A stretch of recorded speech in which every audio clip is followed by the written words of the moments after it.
Great. Thank you, Matt. Good morning, everyone. It's great to see you. So, my name is Dub Everitt. Dub is a nickname, and I can't remember my real name, so we're going to have to stick with Dub. We've got a picture of me and my family on the screen right about now.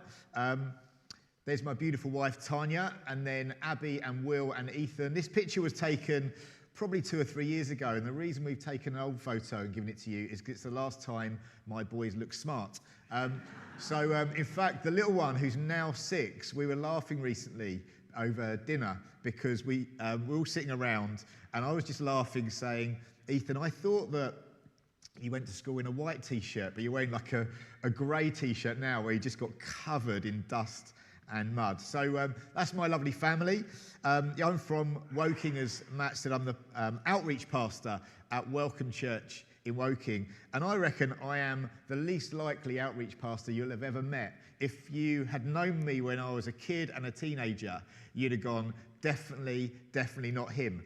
Because as a kid, I hated church. I was dragged to church by my parents, and the rule was in the family, you have to come to church until you're 16, at which point you can choose. You can make your own decisions. So I don't know if you see, like in the movies, I don't know if they do this in real life, but in the prisons, you've got people just chalking off the years until they're free.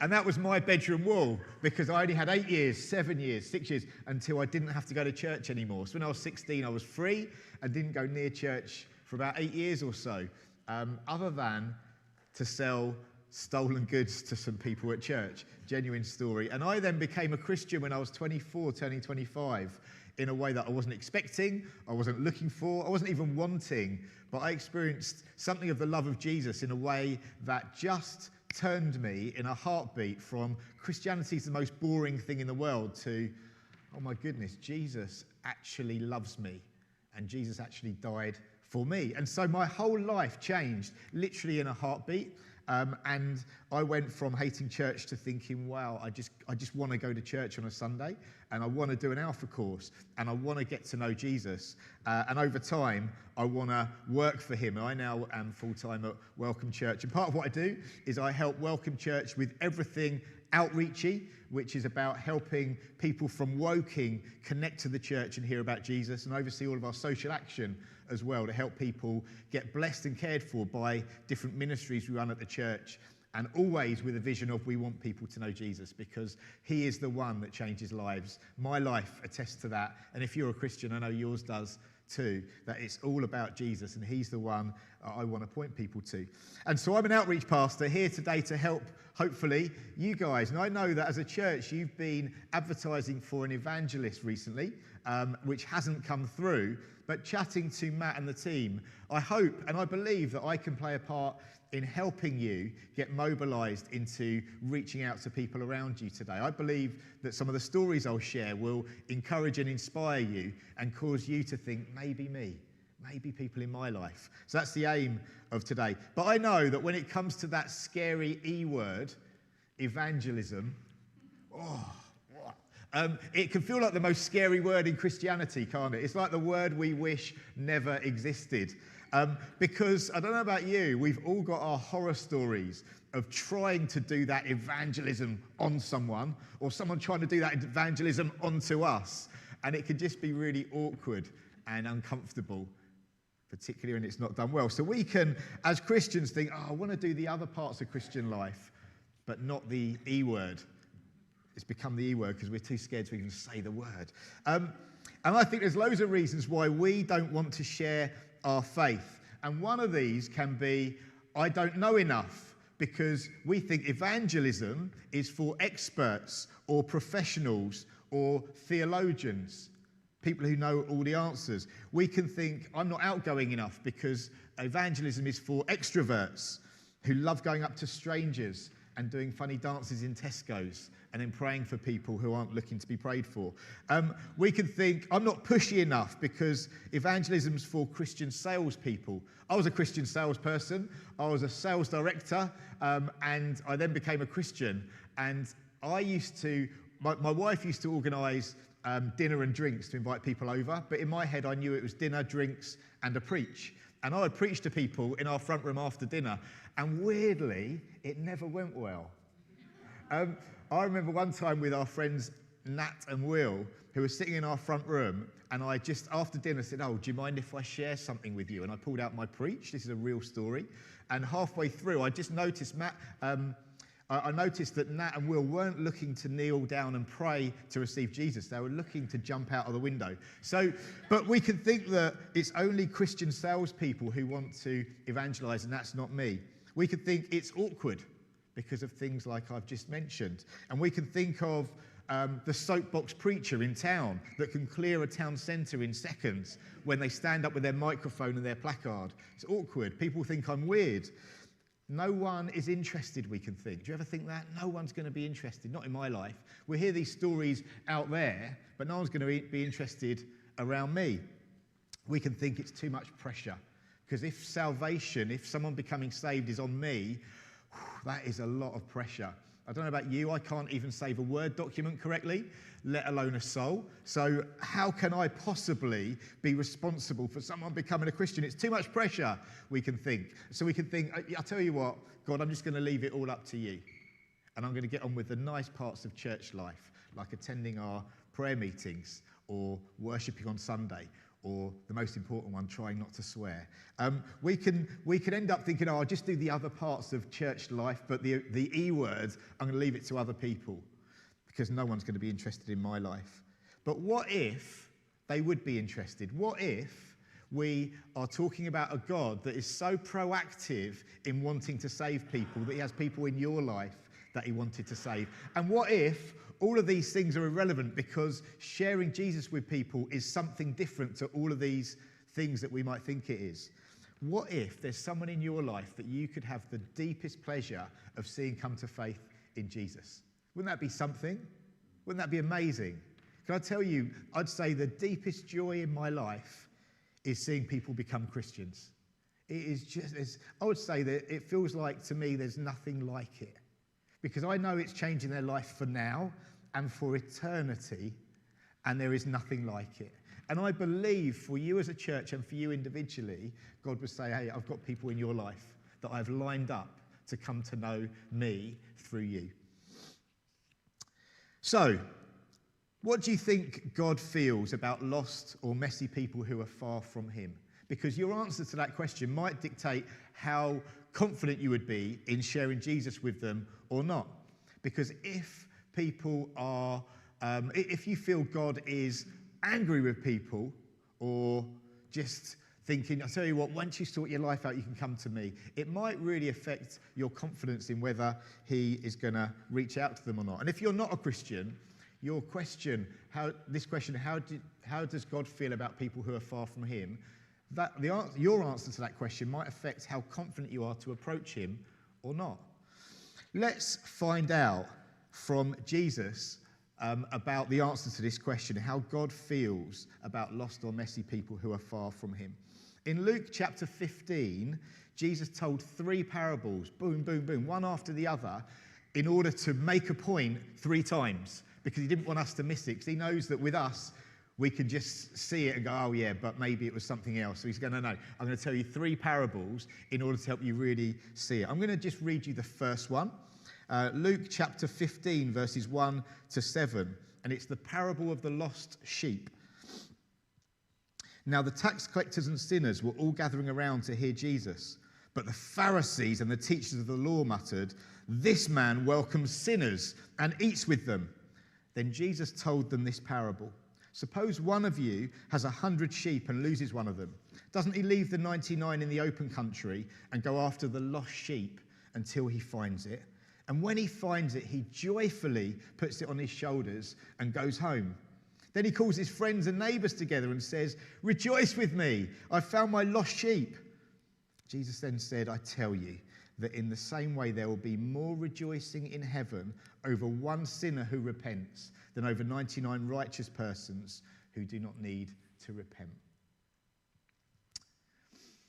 What is God's response to people who are lost and far from him? Jesus wants us to know that he passionately seeks them out. It's like, I'm going to leave everything for you. I am so desperate to find you. I don't know what journey this a shepherd would have gone through to find this one mangy, disobedient sheep, this one rebellious sheep that's probably stuck in a ditch full of mud and full of rebelliousness. I don't know what this shepherd had gone through to say, I'm going to leave the 99. But what you can sense here is the passion of the shepherd that says, I must retrieve my sheep because, yes, the sheep is precious. The sheep is valuable. I desire my sheep. You know what? I used to think God was cross with me. And I lived a life where he had many reasons to be cross with me.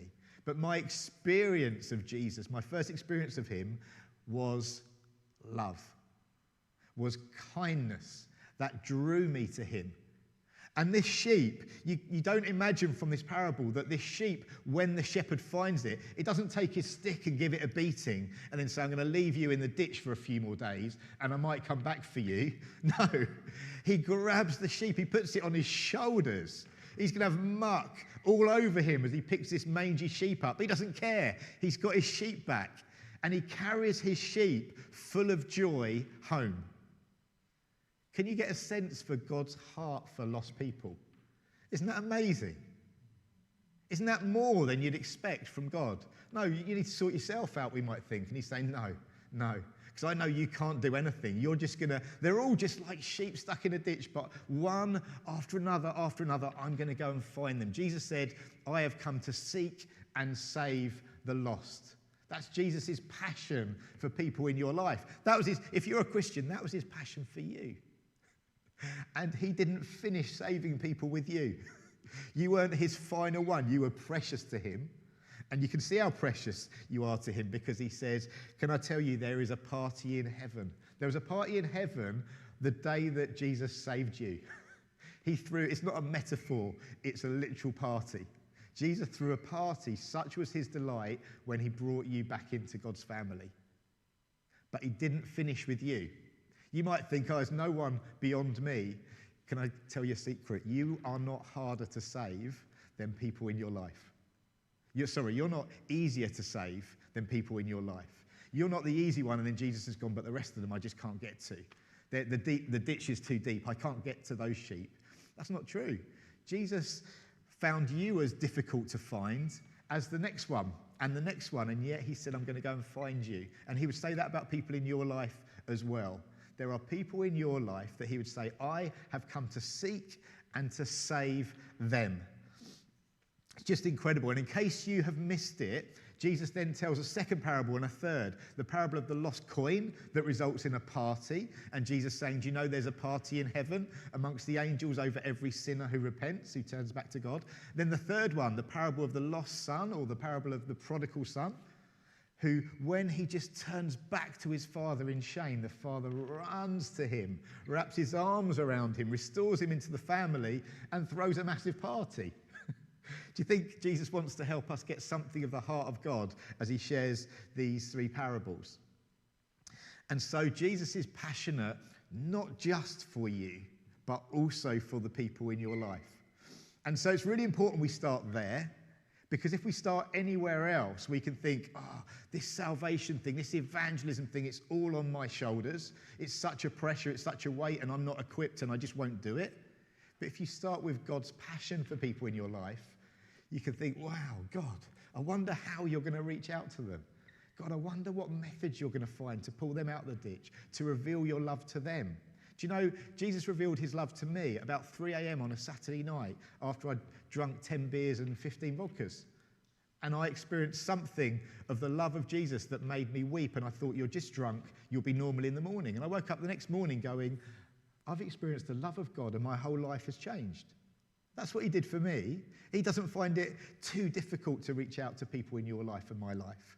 He is passionate for them and he wants you to be full of faith in him, that is his plan. So Jesus would say to you, salvation belongs to him. He is the one who came up with the idea. He's the one who leads it. But he actually says to you and me, I want you to get involved. And so he gave us his great commission to go and make disciples. But the context is not, it's all on you.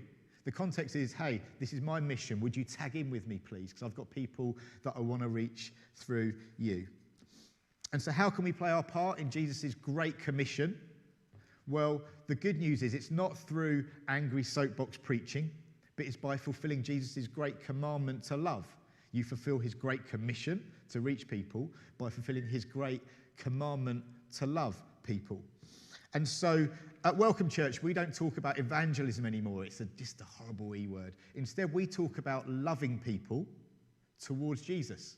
And so that's the name of the book that I've written that Matt was talking about earlier on, that I would love you to have a copy of, because I'm no amazing author, but I think God has just helped this book come together, and actually it will be really helpful for you. It's short and sharp chapters with lots of stories of people who have become Christians in my life that will stir you and maybe make you think, not no one in my life, but if there's so many in Dub's life, there'll be some in my life too.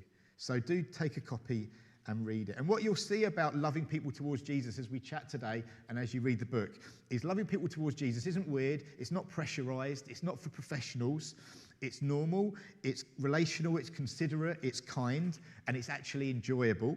And the result of loving people towards Jesus, as I explain how this works, is you will see people in your life come to faith in Jesus. And that would be amazing, wouldn't it? So there's three different things we're going to look at today. Firstly, loving people practically. Secondly, loving people into community. Can we put the next slide on, please? And thirdly, loving people towards Jesus. And it's worth saying that we are in a post-Christian country and we are in a secular society, as it's been called. And so, whereas in different cultures, in different times, people were, let's say, in Acts chapter 2, they were God-fearing, and then Peter preached. And people aren't saying to you and me, show me the way to God. They might be saying, show me the way to the pub. And so people aren't necessarily looking for God right now. And so I would say what I've noticed in our society is it's really important that number one and number two come before number three. You set the foundation of love through number one, loving people practically, and number two, loving people into community, that then sets the scene and opens the door to be able to love people towards Jesus. So I'm going to explain what all of these things are and how they work. The first one is almost so obvious that you'll be scratching your head and you'll say, is that it? Firstly, loving people practically. Loving people towards Jesus is relational. It begins with love. And it's crucial in our society that we care before we share. That we show people we care, that we love them before we share the message of Jesus. People, it's been said, people don't care how much you know until they know how much you care. And I would say that would be true for you as a Christian with people in your life if you're wanting them to know Jesus. You start with love. You start with relationship. You start with looking after people. And there's all sorts of incredibly normal things you can do that will make the world of difference as you bless people in your life.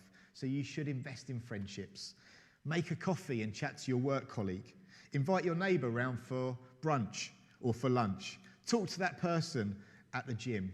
Look out for that lonely person in your street or on the school gate. Check in with the family member.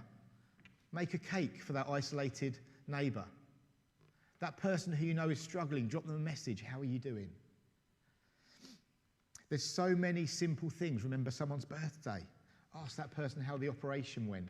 There's so many very, very, very, very simple things you can do just to love people and show you care, to be in their life, to do life with them, and to be a blessing to them. And as you make that first contact and you just reach out and care for them, do it again and do it again. And if you know they tell you something one day, ask them about it the next day. Hey, that was important to you. You mentioned this. Can I ask how that went? Whatever it is. This is just relational stuff. Very, very simple. But it's really, really important. Show love, build friendships, build trust. Share your life with people before you share Jesus with them. Live lives of intentional kindness and love, dishing it out liberally wherever you go. And as you do so, you'll see God working through every act of kindness and love, because Jesus reminds us that you were designed to shine. In Matthew chapter 5, Jesus said this. He said, you are the light of the world. talking to Christians, talking to his followers, talking to you if you're a Christian. You are the light of the world. Let your light shine before others that they may see your good deeds and glorify your Father in heaven. And I know that when Jesus said to you and me in the Bible, I am the light of the world, if you're a Christian, you'd say, yeah, of course, you absolutely were. And yet he then says to you and me as Christians, you're the light of the world. And all of us in our wisdom say, no, not me, Jesus. No, not me. You don't know what I'm like. He doesn't know what you like. He made you. He knows everything about you. He knows what you're like. And yet he said, you're the light of the world. And you know, this is a really interesting thing here. I want you to reframe how you read those verses and how you respond to them from, no, not me, because I know what I'm like, to, if you reflect on what that means, if you reflect on the fact that Jesus says you're the light of the world and you say, no, not me, you're not being humble. You're actually displaying a lack of faith in Jesus and his words. So I want you to reframe it. Jesus, I know I'm completely flawed, yet because you tell me I'm the light of the world, I receive it. It's a faith thing to say, Jesus, you tell me I'm the light of the world, therefore I am. It's a faith thing. You don't have to try and work yourself up to be the light of the world. You need to know Jesus and be filled with his Holy Spirit. And he would say, therefore, you are the light of the world. And if you take one thing from today, if it were this, I'd be happy for you to walk away knowing that every time you interact with someone, Jesus' light and his love will shine through you. If you just took that one thing away, that would be amazing. Because I've noticed for me, as I've learned to just believe Jesus about these verses, it has changed how I carry myself.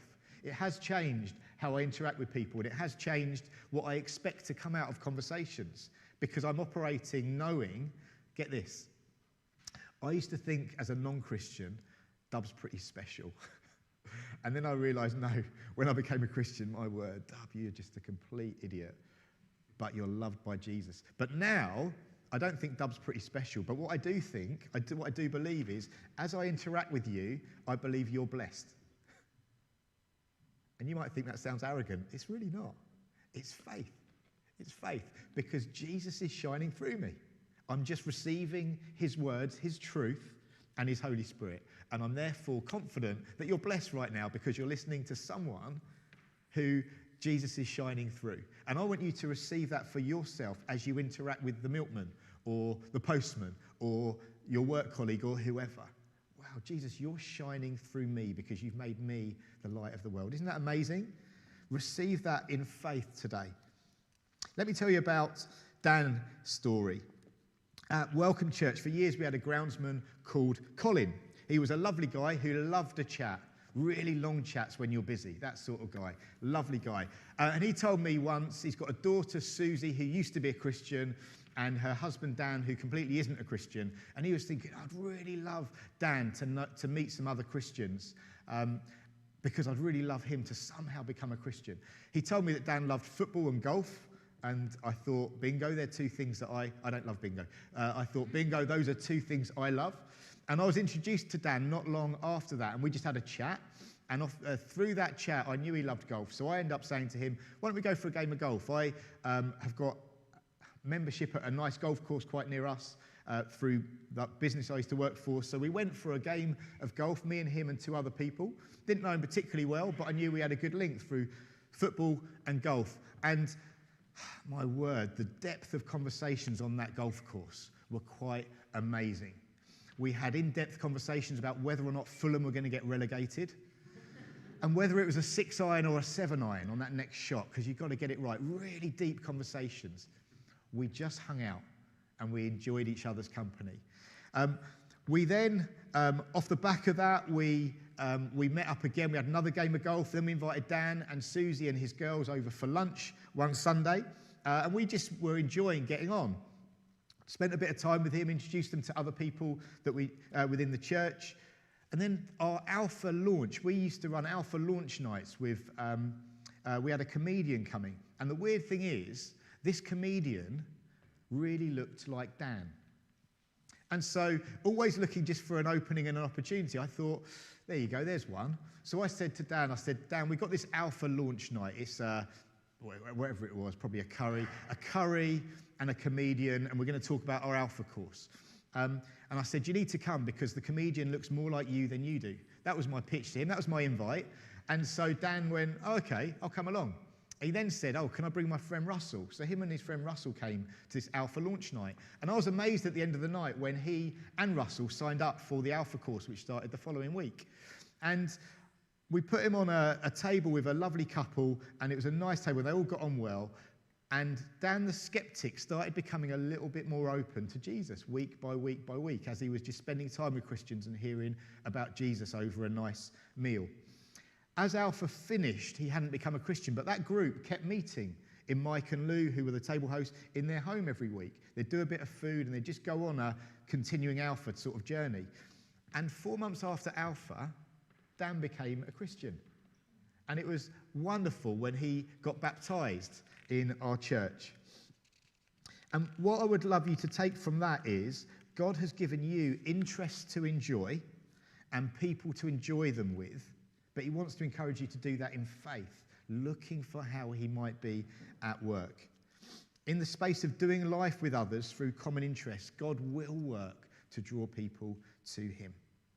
Isn't God kind? He's not asking you to get a soapbox, but a hobby. And then you can chat, do life with people, and just look for openings and ways that you can just draw them towards Jesus. And just to add to that, it's really important that we remember that Jesus is ahead of us on the mission. And so it's really important that we look up. Do you know what? We can be so busy about going about our days with our head down, rushing around like busy little ants. And God would just want to encourage you just to slow down, to look up for the people he's put around you, because he literally has put people around you in your life. And if we put the verse up, thank you. In Acts 17, verses 26 to 27, it's quite amazing what we hear. God determined the times set for them. He's talking about all peoples on earth. God has determined the times set for them and the exact places where they should live. Another translation says, God has placed boundaries around us. God has, let's work all this out, okay? God has chosen when you'd be born, where you'd live, and who would be within your boundary. And that non-Christian, not yet Christian in your life, God has chosen where they'd be born, where they'd live and when, and who would be within their boundary. And you know what? If you're in their life, he's placed you in their boundary. Make sense so far? And then you go, why have you done this, God? And we find out God did this so that men would seek him and perhaps reach out and find him, even though he is not far from each one of us. So the people in your boundary, if you remember, you are the light of the world. We find out here that God has put people in your life, in your boundary, so that they'd reach out and find him. He's put them there on purpose. It's not an accident. He's not gone, oh, I didn't know that Bob lives over there. Oh, when was he born? He created everybody. And he's chosen where and when they'd live. So if you think about the people in your life, he's placed them there. Why? So they'd reach out and find him, even though he's not far from each one of us. And if you're the light of the world and you're in their boundary, God isn't far from them, is he? He's right in front of them every time you have a chat with them. Isn't that amazing? That's God's strategic plan to help draw people to Jesus through you. Let me tell you about Darren. Tanya, my wife, and I were outside Ethan's nursery one morning. This was about 2 years ago. And there was this guy who I could just see wanted to say hello. And I was a bit busy and important because I had to get back to my emails. And I could just see this guy smiling like as if he wanted to chat. And so it was a joke about being important with emails, by the way. And I thought, I'm just going to go and say hello. And so I went over, introduced myself, and his name was Darren. And it turns out he's been on the same school gate as me for a couple of years, but his older daughter was in a different class to my middle son. And so we hadn't actually chatted. Had a little conversation, and he said, oh, what do you do for a living? Classic bloke question. Now, because I like to care before I share, I'm thinking, we're 5 conversations too early for this, Dan, because I'm going to tell you I'm a pastor at a church and I wanted to care before I share that with you. But I thought, you've asked me. And I noticed the nursery was in the grounds of a church, and I'm standing here talking to Dan, and I know that there's a massive Alpha banner right behind me. And so I just said, oh, I'm actually a pastor at a church in Woking, Welcome Church. And I said, part of what I do, I thought, I'm in for a penny, in for a pound, I may as well just go for it a little bit more here. I said, part of what I do is I run the Alpha course. See that banner?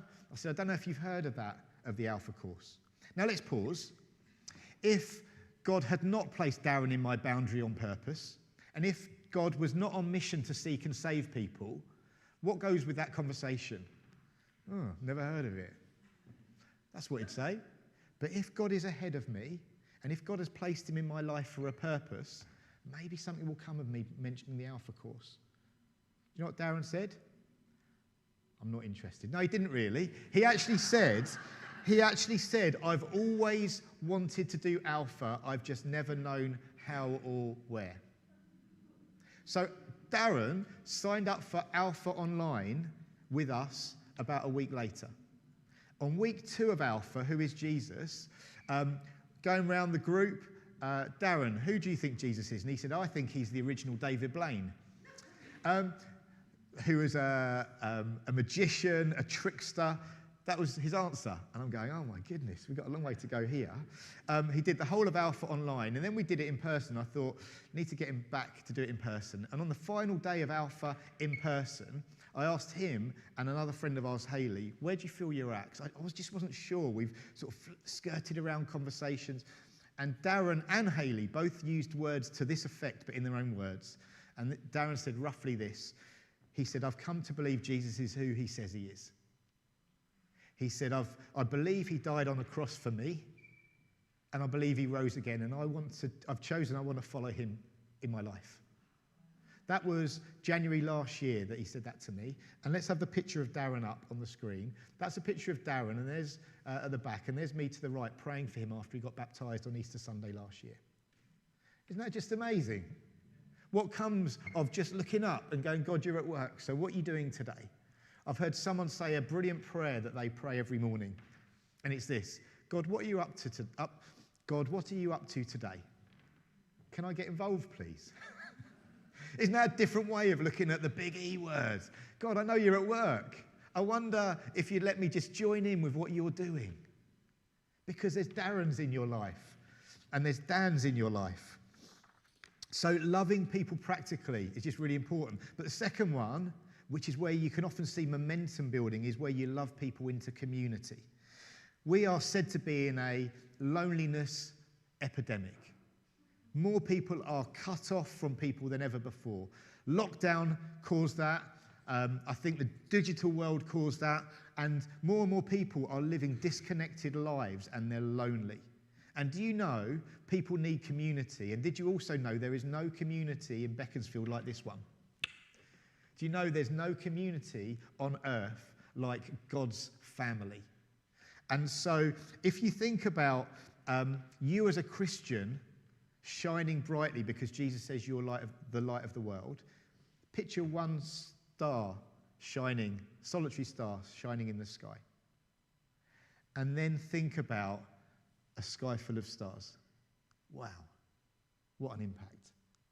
And as you think about you shining brightly on your own, and then you think about a community within your church, whether it's someone coming on a Sunday morning or coming to your life group or having a barbecue with you and 5 or 6 friends from church, you've suddenly got several stars shining, not being weird, not being preachy, but just shining, comfortable in their own skin, comfortable that God's at work as they have a normal conversation about whether Fulham are going to get relegated. I know that's your main source of conversation.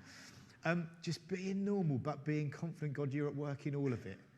Letting people experience the community of God is a real game changer. We sung a song, You're Beautiful, which was a song that Roshan was saying is new to you. I've heard it before. It's such a lovely song. And one of the verses says this: we are amazed in the light of the stars. It's all proclaiming who you are. You're beautiful. Now, people in your life will start to feel something along these lines as you let them do life with other Christians as well. They will be amazed in the light of the stars of God's people shining brightly. And they will see that all of it reveals how amazing God is. Back to Jesus saying, you're the light of the world. Do you know how he finished that? He said, you're the light of the world. Let your light shine before others, ... that they may see your good deeds and glorify your Father in heaven. Do you know, as you individually and you as a community, in whatever form, whole church, life groups, ministries, friendship groups, whatever that looks like, as you allow people to be blessed by your community, you will see people going on to glorify your Father in heaven. You will see people come to faith, and it begins with love. It includes loving people practically and loving people into community. And as you do so, you will see people who are completely, apparently against Christianity becoming open and actually coming to faith in Jesus. Let me tell you about Matt. We've got a picture of Matt and Bridget and their girls with my family on the beach. There we are. There's me, sunburnt at the back as usual. There's Matt, second right, and Bridget on the right. We met Matt and Bridget and their girls on the school gate. Their eldest on the left, Holly, is the same age and was in the same class as Abby, my daughter. And their daughter on the right, Zoe, was in the same class as my son, Will. They were new to our school, and I saw them on the school gate, and I thought, I'm just going to go and reach out to them. They're sort of standing back on their first day. And I just went over to say hi, introduced myself, introduced my wife, and they said hello. And we invited them over a few weeks later for a barbecue with us and another family from the school gate who also had a kid in that class and a kid in that class, Kirk and Helen. And we had a barbecue, 2 church families, and then we just hung out. We had a beer, we had some meat, we had some salad as well, little bit of salad, and we just chatted. We weren't salesy or we weren't preachy, we just did life with them. They then invited us back to theirs. And I remember standing next to Matt's barbecue with a beer in my hand when Matt said to me, what do you do for a living? And I said, I'm a pastor at a church in Woking. These were Matt's words.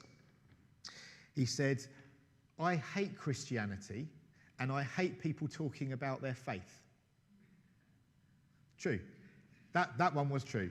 The other one was a joke with Dan or Darren. With Darren. This is what he said to me. He said, I hate Christianity and I hate people talking about their faith. Now, I sensed in a heartbeat God say this to me. Zip your mouth, build with him, and I will save him. And it's not that I have words that clear that God speaks to me every minute of every day, but in that moment I just sensed that clear as a bell inside.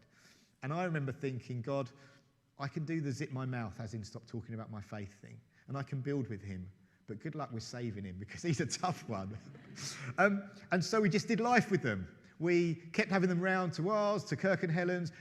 We invited them to loads of life group socials, loads of barbecues, just normal things, watching football parties, all sorts of stuff. Little camping trip with some dads from school, from church. Matt and his girls came to. We just did a life without being preachy and just built with him, which was easy because we can all do that, right?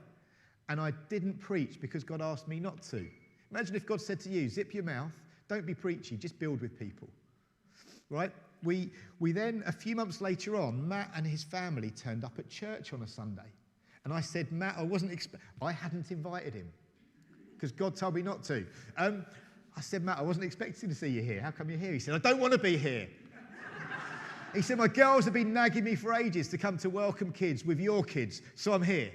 I was like, oh, okay. And so I was like, let me get you a coffee. Zip your mouth, get you a coffee. After the service, Matt, how'd you go? He said, I think it's barbaric that you're preaching from the Old Testament. It was the book of Ruth. It was the week 1 of the book of Ruth. I think it's barbaric you're preaching from the Old Testament. I think it's outrageous. But it was sort of interesting. He came back the next week, and the next week, and then week 4 he wasn't available, so he watched it online. Because he was getting into the series. He wants to know what happened. And after a few months of coming to church every week and me never, ever talking to him about it, how's it going, he sent me a message, Dub, I want to do Alpha. Can you hook me up? I'm like, God, you're quite good at this, aren't you? You're doing well. Well done, God. Well done, God. You're not as rubbish at this as I thought. Do you know we can think God is rubbish at saving people? He's amazing. He's amazing. And so he did Alpha. And after week 4 on Alpha, he came round for another life group, social, a meal around someone's house. And as me and him left to walk home, we got out of there and I run Alpha, okay? He said to me, I prayed that prayer last night, Dub, on Alpha. And I said, that's amazing, Matt. What prayer was it? And he said, well, you should know because you led the prayer. He said it was to ask Jesus into my life. He said, I've still got questions, but I'm getting there. And Matt became a Christian. You can read his story amongst many others in the book. And there's quite a lot that he said. He sent a message to our life group WhatsApp after he became a Christian. And you can imagine there was just like a flood of excited replies of people who were going, I'm just so excited for you. One day on Alpha, I overheard him say on his group, he said there was him and another cynic in the group, real cynical. But the other guy was going, oh, it's all a load of rubbish. And then Matt, who was warming up, was saying, I think there might be something in this because you lot are all just so different. Loving people into community. A room full of stars shining brightly. What an impact. Maybe there's something in it, he said. So Matt, he said this. I don't know if we've got these words to come up on the screen. Crazy. I was a self-proclaimed atheist, but now I believe. You have all played your part in helping me want to become a Christian. Do you know what an impact God wants to make through you and your Christian friends? And the weird thing is, in a post-truth culture, people aren't listening to you talk about Jesus to say, is it true? They're looking at you and I to say, do I want to be like you? That's actually the first thing they're thinking. Before they're wanting to hear what you believe, they want to know, do I like you? Have you got integrity? And would I want to be like you? And as they experience a big yes, as they do life with you and your church community, they become open to the message of Jesus. And do you know what Jesus does? He does what only he can do. He saves people. Because he said, I've come to seek and save the lost. So, the third thing we're going to look at, the final thing, is the intentionality of loving people towards Jesus. Do you know that God is intentional? You could say he's strategic. God devises ways, we read in the Bible, devises ways so that people would be saved. He sent Jesus not just at any time, but at just the right time. God had a plan to rescue multitudes of people, including you, including people in your life. And everything was planned. Everything was strategic. And what he wants you and I to be is, perhaps we'll lose the strategic word because it might sound a bit corporate for you. Let's use the word intentional. He wants you to be intentional. Because I've noticed that sometimes as Christians, we can either be just preachy or just friends. And we can stop on either one of them.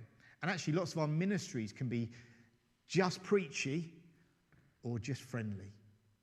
And actually, we want to be friendly, but we also want to be intentional because imagine if my ambitions for people in my life were to know a lifelong enjoyment of being friends with Dub. Imagine if that was like the best I had for them. That's pretty lame, isn't it? Is that the best you've got for your friends? That's pretty lame, isn't it? Because I don't know about you, but I'm not that interesting. I'm not that fun. And I don't think people are going to enjoy a lifelong fulfillment of being friends with me. The only way they'll get that lifelong fulfillment is by knowing Jesus. And so I want to look for ways that I can put people in his presence. So what I've noticed is I used to be a Christian salesman preaching hard and seeing no one become Christians. Now I'm super friendly and God's put his love in my heart. So I actually want to be friendly and care for people. But I also want to just help people take stepping stones towards Jesus so that they can encounter him and be changed by him. We had my brother-in-law Clint and his fiancée Magda and their 2 girls over for a barbecue on Friday evening. And he was a skeptical agnostic, he would have called himself. And 20 years later, he became a Christian. About 6 or 8 weeks, maybe 10 weeks ago, he became a Christian. And it was amazing to see him become a Christian. And he said to me, he saw some of the books stacked up by my front door ready to bring for you guys. And as he was about to leave, he saw them and he said, I think I'm a good test case for loving people towards Jesus, aren't I? Because what I stopped doing was preaching to him. But what we were really good at, I think, was just having them in our lives and helping them meet other Christians and then just making good invites at the right time. And so he never felt sold to or pushed, but he knew he was invited. And I think the invitation is where we can sometimes stop short. And so I would encourage you individually and as families and as life groups and as friendship groups and as a church to be intentional. Because you will get to a point as you do life with people, as you love them into community, you will get to a point where you have earned the right to invite. Remember, care before you share? Share does come. But the thing is, whereas I used to think I need to preach to people, I've actually found that I am personally sharing Jesus less. I'm sharing a lot about what God is doing in my life. That will happen. But I'm personally preaching the gospel to people less, but inviting people more and seeing lots of people become Christians. So perhaps in our culture, people don't want to be preached at, but perhaps they would want to be invited. And so perhaps that's the missing piece for you as you do life with people. Let them meet your Christian friends. Perhaps the invitation is the really key thing. And so there's 8 people in our life group who have become Christians in my life that are now part of our life group. Because a big thing I did was invite them to life group. Corporately as a church, we've done what we've called our hop, skip and jump invite events with a fun day and a fireworks night and a carol service that lead to a Sunday morning invite.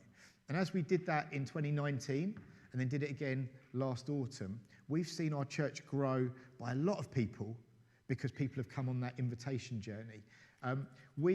As a church, we were about 500, maybe 600 people in September, just gone. And as a church, we invited 1,000 people to our fun day. So 1,600 people at the fun day, including 1,000 guests. And roughly the same number came to our fireworks night. Then we had our carol service. That's a bit more, that's like a little step up, isn't it? But everyone goes to carol, so it's quite an easy invite, but it's a step up. They're going to hear about Jesus. Our biggest ever carol service had 900 and something people. This autumn we had 1,600 people because hundreds were invited and hundreds came. And off the back of it, we then had our Sunday invite in January. And as a result of all of that, our church has grown from 600-ish in September. This year, since January, we've been over 800 on average across the whole of the year because people started to make invites. Having done let's call it the groundwork of loving people and letting people experience community, they then started to make invites.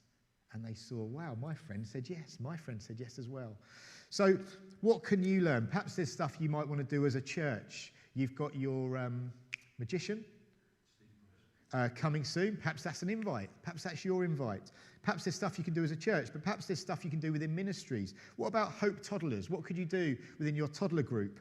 I oversee lots of ministries in our church, and I just want to always encourage our teams not to be pushy, but to be intentional. And so we had a year of just getting to know the mums and the toddlers, or the team getting to know them. And then as we got into this year, we then ran a Welcome Tots Mums Alpha, and we arranged childcare in the room next door. It's a 1-hour alpha. We've had 6 mums come every single week, including my sister-in-law, Clint's fiancée, which is amazing. And there was about 4 or 5 others that came some weeks. And as we got to the end of Alpha, this July just gone, they're all filling out a little form. What do you want to do next? All of them are saying either, I want to do Alpha again, or I'd be interested in doing the next course, maybe the Bible course. You know, they're on a real journey of faith. But that begun with love and then led to a real key invitation. What can you do within Hope Toddlers? What about your men's and women's groups? What can you do in terms of just that, helping people enjoy community? But what are the next stepping stone invites you could make beyond? What about options? What are the topics you can put on that are just going to be really helpful and interesting for people to come to?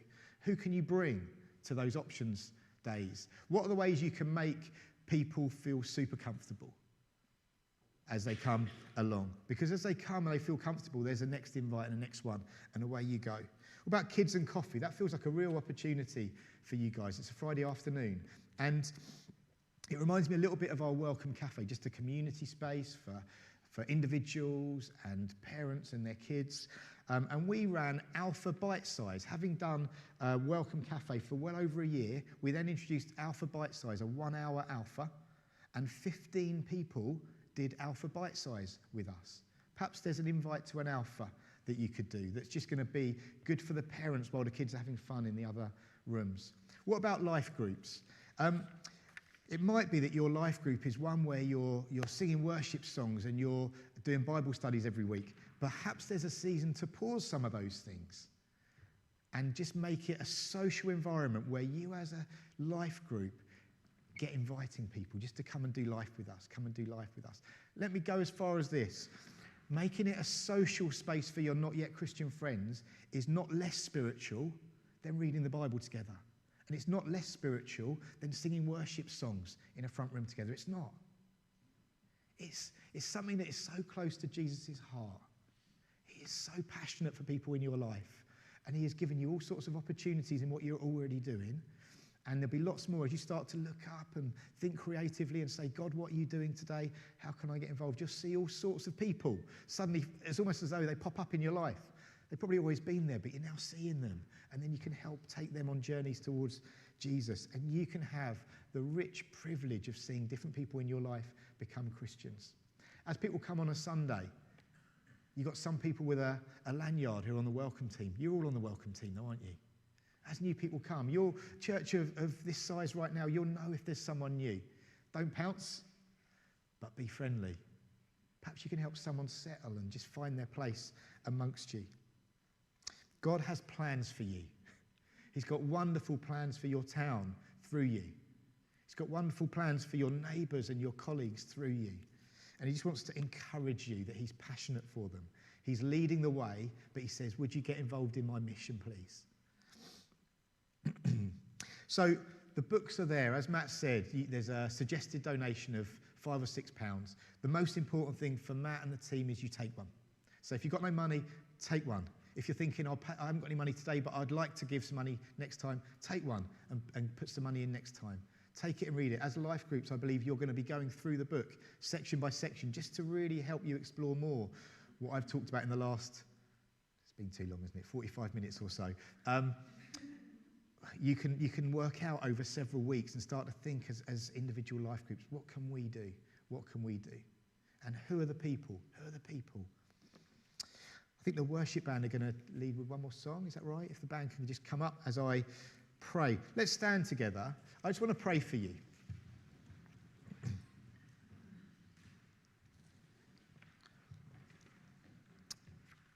Lord Jesus, thank you that you are passionate about lost people. Thank you that you are passionate about me, that you are passionate about us, that you seeked us out and you saved us. Jesus, thank you that you haven't finished your mission to save people. Thank you that Beaconsfield hasn't seen the end of your work of saving people, but you've got so much more. Jesus, thank you that your primary way of reaching people is through your church, is through your people. And so I pray, Jesus, that you would help everybody who's part of Hope Church, everyone who's a Christian here today, to receive your truths, that they're the light of the world, that you've placed people in their lives intentionally, that you are going to give them the joy of loving people practically, loving people into community, and loving people towards you, Jesus. I pray, Jesus, that as people across this church get on to your mission of reaching out to people, I pray that over time they'd see many people come to faith in you, Jesus. You're wonderful, Lord. Amen.